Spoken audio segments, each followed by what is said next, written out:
Hello again, Miss Ju. Hello. How many initials do we still have to cover? Good question. We only have 7 initials left to learn, but they're quite difficult. Well, I love a challenge, so bring it on.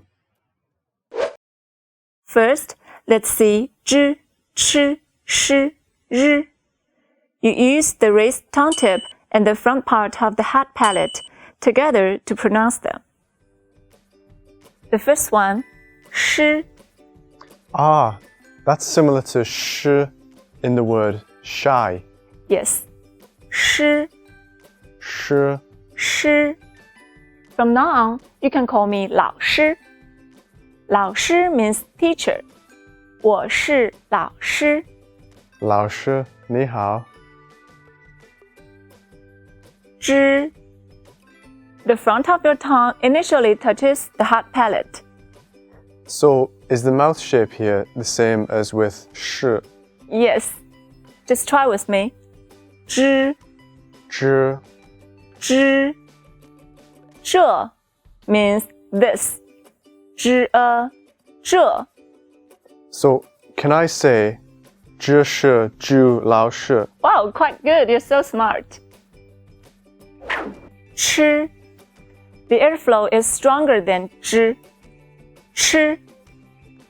吃. 吃. 吃 means to eat in Chinese. 啊，我饿了. So what do you use to eat? A knife and fork. Fork in Chinese is 叉. 吃啊叉. 日. No sound like this exists in English. R. Is that okay? Quite good. Thank you. But how do I actually produce this sound?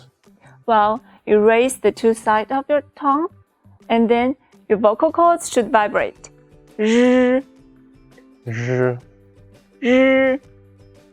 You said 饿了, right? You're hungry. What do you like to eat? Well, I like to eat meat.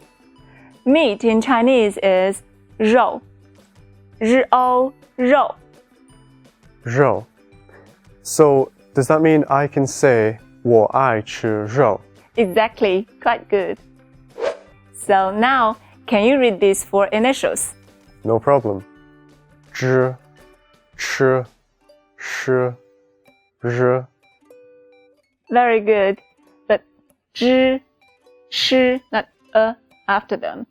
So, 知, chi, shi, r. Let's practice some syllables. 诗屋, shu, book. 吃啊, cha, tea. 热, hot. 知道, to know. Here, 知, this is not e. E cannot be put after 知, chi, shi, r. This is a special final used after them. When you see it, you only have to read the initial and the tone on it. 知, chi, shi, r. That's all what we learned in this video. See you next time.